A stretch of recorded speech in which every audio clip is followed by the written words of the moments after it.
আসসালামু আলাইকুম প্রিয় দর্শক।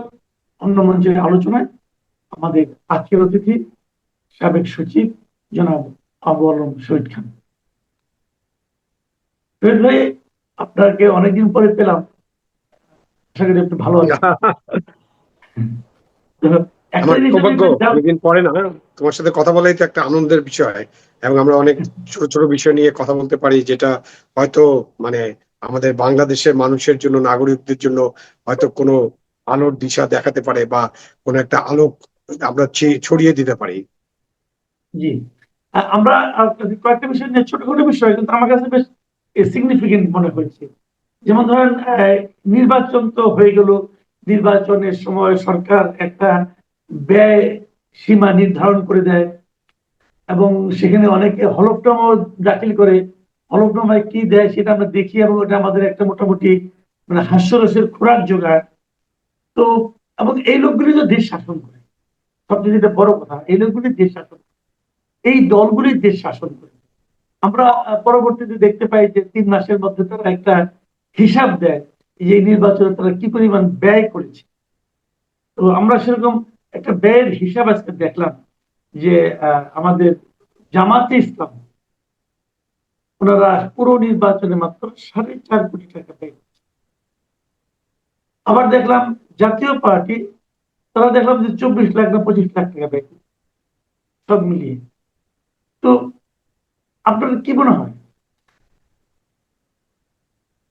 আহ দেখলাম পত্রিকায় জামাতে ইসলামের বোধহয় 4.5 কোটি টাকার মতো, 4,49,00,000 টাকা একটা হিসাব তারা দিয়েছে।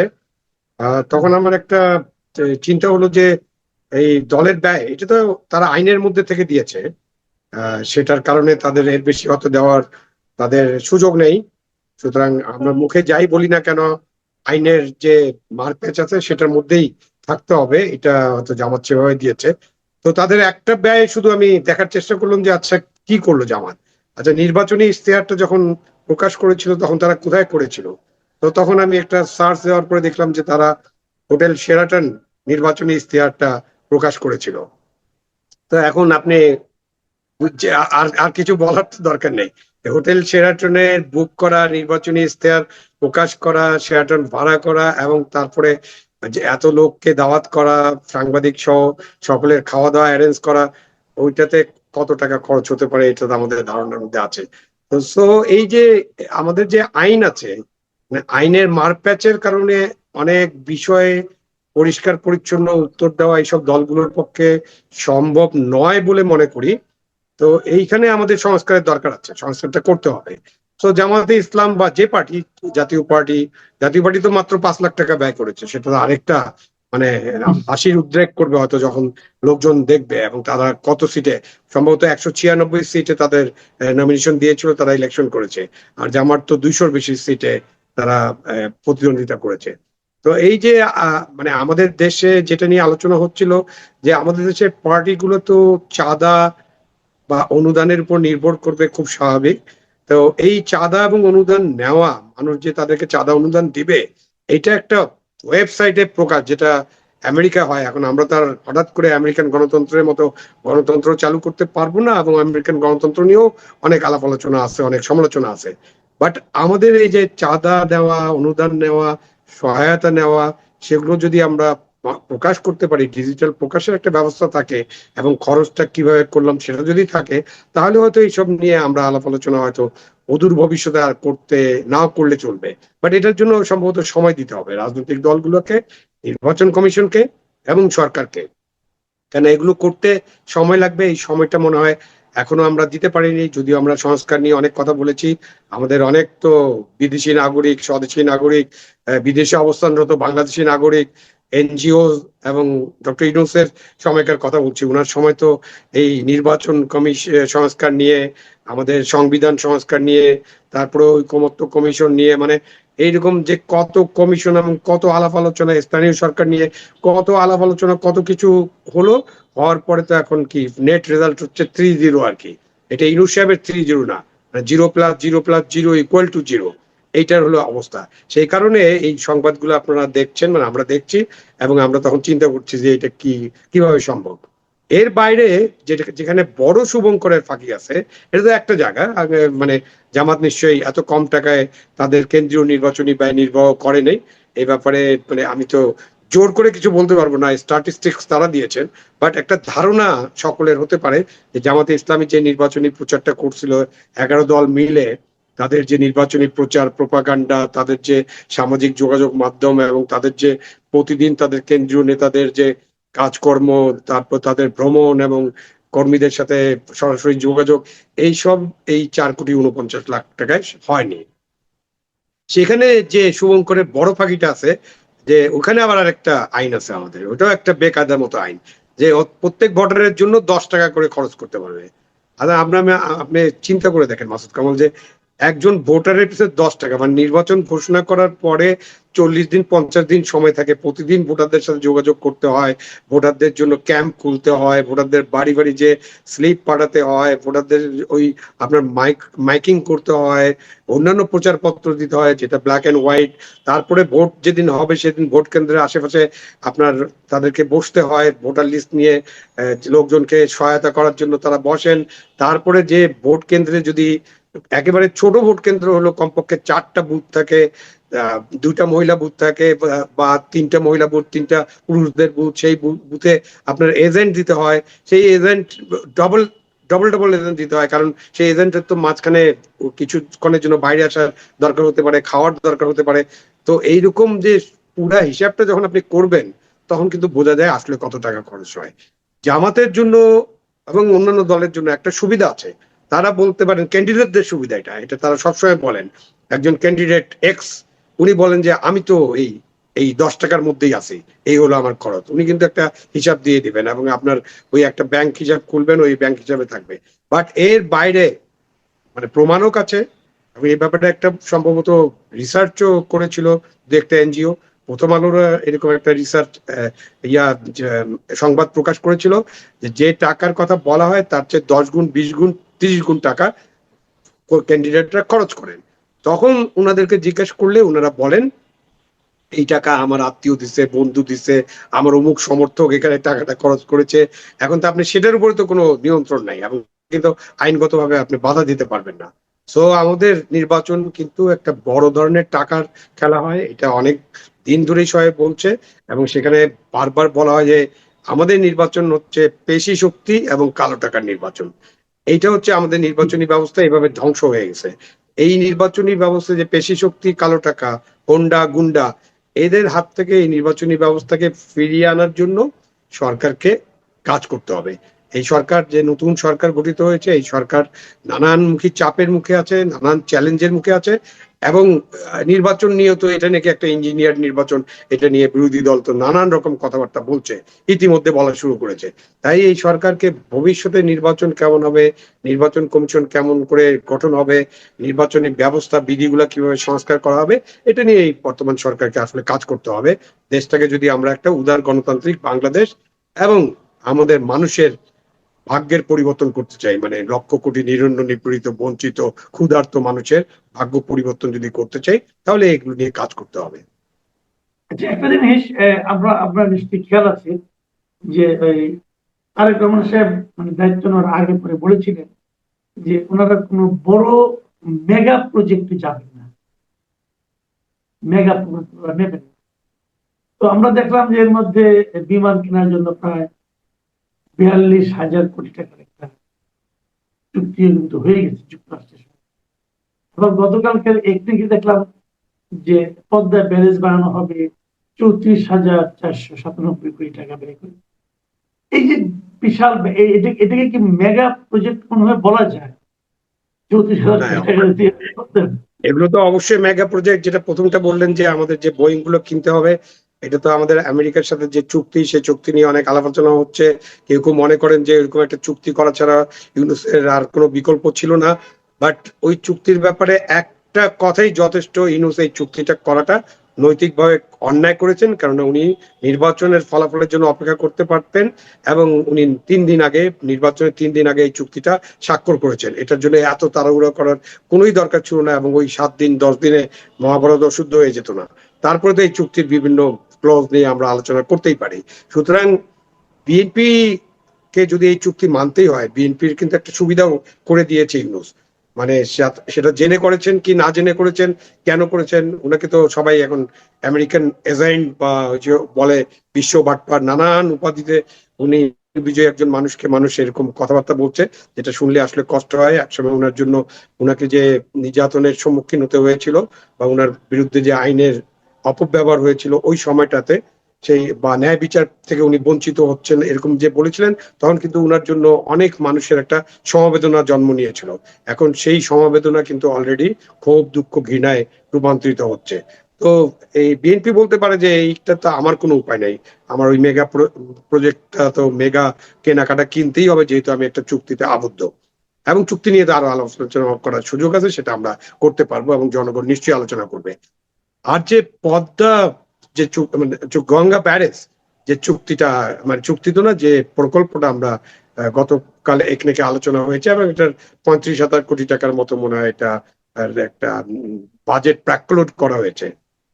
এই প্রাক্কলনটা 33,000 কোটি টাকা ছিল 2017 সালে। তার থেকে কিন্তু 9 বছর পরে আমরা আসি। তো এই যে প্রাক্কলন করে যখন আমাদের সরকারের সব এজেন্সির একটা বড় ধরনের, কি বলবো, বড় ধরনের অসুবিধা কিংবা বড় ধরনের একটা ফাঁক ফোকর কেন রাখে ওনারা, আমি বুঝি না। বুঝতে চেষ্টা করতে হবে যে আপনি দেখবেন যে প্রত্যেক প্রজেক্টেই কিন্তু পরে 2 বার 3 বার এটা আগে শুদ্ধ করতে হয়, মানে সংশোধন করতে হয়। এবং তখন 100 টাকার যে প্রজেক্ট, সেই প্রজেক্ট কিন্তু ফাইনালি 300-500 টাকায় আপনার এটা বাস্তবায়িত হয়। তো এই সরকারের ইঞ্জিনিয়ারিং উইং বা সরকারের যে সমস্ত মন্ত্রণালয় আছে, তারা ভাবে যে এখনই যদি আমরা 50,000 কোটি টাকা চেয়ে বসি তাহলে হয়তো সরকার রাজি হবে না। সরকারের অন্যান্য যারা ডিপার্টমেন্ট আছে, অর্থ বিভাগ বা প্রধানমন্ত্রীর অফিস, তারা বলবে এত টাকা দেওয়া যাবে না। তো তারা এইসব বাজেট কমায় কমায় রাখে। পরবর্তীতে কিন্তু এই বাজেট, আমার ধারণা, এই গঙ্গা ব্যারেজের যে আমরা কাজটা হাতে নিব, সেটার এখনকার মূল্যই 50,000 কোটি টাকা হবে। তো 33,000 কোটি টাকা যদি প্রাক্কলিত হয়ে থাকে 2017 সালে, তাহলে এখনকার মূল্যে এটা 50,000 কোটি টাকার কম হবে না। এই গঙ্গা ব্যারেজের বিষয়টা তো নতুন না। গঙ্গা ব্যারেজ নিয়ে কিন্তু আলোচনা হচ্ছে 60s এর সময় থেকে। জেনারেল আইয়ুব খানের সময় কিন্তু এই আলোচনাটা আসছিল, যখন ফারাক্কা বাঁধটা ওরা চালু করে দেয় পাকিস্তানের আপত্তি সত্ত্বেও। এবং পূর্ব পাকিস্তানের জন্য তাদের সেই আপত্তি কতটুকু শক্তিশালী ছিল, এটাও একটা আলোচনার দাবি রাখে। কতটুকু তারা করেছিলেন, তারা তেমন কিছু হয়তো করেন নাই, কিন্তু এরকম গঙ্গা ব্যারেজ নিয়ে একটা কথাবার্তা হয়েছিল। এরপরে যখন নদী কমিশন টমিশন গঠন হলো, আমরা যখন পদ্মা পানি চুক্তি বা গঙ্গা পানি চুক্তি করার চেষ্টা করলাম বা যখন আলোচনা করলাম, তখনও কিন্তু ভারতের পক্ষ থেকেও বারবার বলা হয়েছে যে আপনাদের যে রেইন হারভেস্ট করার জন্য বা পানি যখন অনেক বেশি থাকে, সেই পানিটাকে কোনো একটা আধার করে রাখার জন্য এটা বলা হয়েছে যে গঙ্গা ব্যারেজ একটা সময় হতে পারে। তো এইটার যে পারিপার্শ্বিক অবস্থা, প্রতিবেশের উপর, পরিবেশের উপর এটার প্রভাব, এবং যে এখনকার যে প্ল্যান, সেই প্ল্যান অনুযায়ী প্রায় 641, মানে 650 স্কোয়ার কিলোমিটার জায়গা কিন্তু আপনার পানির তলে থাকবে, অনেক গভীর পানির তলায় থাকবে।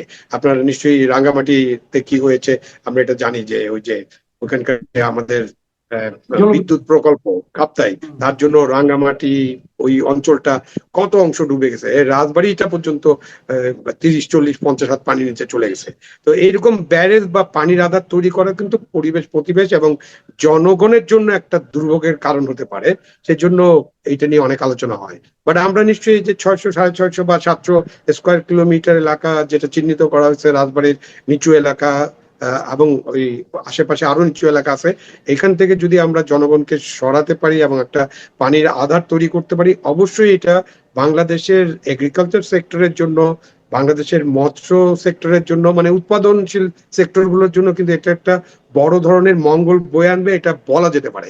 কারণ আমাদের যে তিস্তা ব্যারেজ, যেটা আমরা নিজেরা তৈরি করেছি, সেইটার কারণে কিন্তু আপনার নীলফামারীতে যে মঙ্গার দেশ ছিল আগে, নীলফামারী, সৈয়দপুর, ওই যে অঞ্চলটা, কুড়িগ্রামের কিছু অংশ, ওইসব অঞ্চলে কিন্তু ওই ব্যারেজের পানি দিয়ে এখন শুষ্ক মৌসুমে আহ ফসল আবাদ হচ্ছে এবং সেখানকার মানুষের ভাগ্যের আগে পুরোপুরি পরিবর্তন হয়েছে এটা বলবো না, কিন্তু মুয়াঙ্গা থেকে বেঁচে গেছে।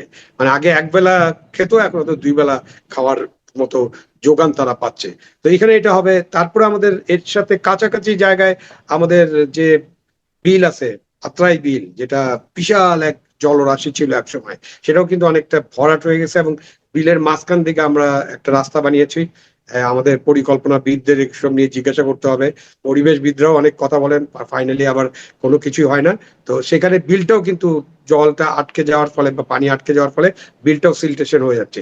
সেখানেও কিন্তু আমরা কিছু কাজ করতে পারি এবং এখানকার পানি আত্রাই বিলে যদি ডাইভার্ট করা হয় তখন আমরা কিন্তু ওই পুরা অঞ্চল জুড়ে একটা বড় ধরনের আমাদের যে উৎপাদন, বিশেষ করে ফসল উৎপাদন, যে ধান উৎপাদন, সেটা আমরা করতে পারবো এবং অন্যান্য ফসলও আমরা উৎপাদন করতে পারবো এবং অন্যান্য অনেক কাজে আমরা এই পানিটাকে ব্যবহার করতে পারবো। সো এইটাকে মেগা প্রজেক্ট তো বটেই, মেগা প্রজেক্ট নেব না এটা বলেছিলেন যে হয়তো তখনকার পলিটিক্যাল বিবেচনাটা এটাই ছিল যে এতগুলো মেগা প্রজেক্ট নেওয়া হয়েছে যে আমাদেরকে বিলিয়ন বিলিয়ন ডলার ঋণ শোধ করতে হবে আগামী কয়েক বছরে, এবং একটা বড় চাপ আছে আমাদের উপরে, অর্থনীতির উপরে। সেই কারণে হয়তো পলিটিশিয়ানরা আলাপ আলোচনা করে এটা বলেছিলেন। বাট এই প্রজেক্টটা আমাদের জন্য খুবই গুরুত্বপূর্ণ প্রজেক্ট, এবং পাশাপাশি যদি তিস্তাকে কেন্দ্র করে কোনো প্রজেক্ট নেওয়া হয় সেটাও কিন্তু আমাদের জন্য খুবই গুরুত্বপূর্ণ একটা প্রজেক্ট হবে, যেটা দেশের অর্থনীতিতে অনেক পরিবর্তন এনে দেবে। যেভাবে পদ্মা ব্রিজ দেশের অর্থনীতি, দক্ষিণাঞ্চলের অর্থনীতিতে কিন্তু অনেক পরিবর্তন এনে দিয়েছে। জি, অনেক ধন্যবাদ, অনেক ধন্যবাদ জনাব। প্রিয় দর্শক, আপনারা শুনলেন জনাব আবু আলম শহীদ খানের বিশ্লেষণ। আমি কেবল একটা কথাই বলতে চাই যে এই যে নির্বাচনী ব্যয় নিয়ে প্রথম যে আলোচনা আপনি করলেন, যে আইনের ফাঁক ফোকরের কারণে হয়তো তারা বাধ্য হয়েছে মিথ্যা কথাটা বলার জন্য। জামাত ইসলাম তো ইসলামের রাজনীতি করে, তাই না? তো আইনের ফাঁক ফোকর যদি থাকে, আইনের কারণে যদি মিথ্যা বলতে হয়, এটা কেউ ইসলাম সমর্থন করে কিনা আমি জানি না।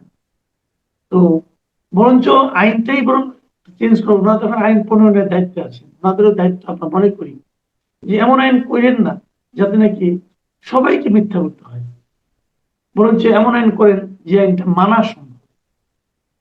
হয় আইনের মানার মতো আইন করেন, অথবা কঠিন হলেও আইনটা মানেন।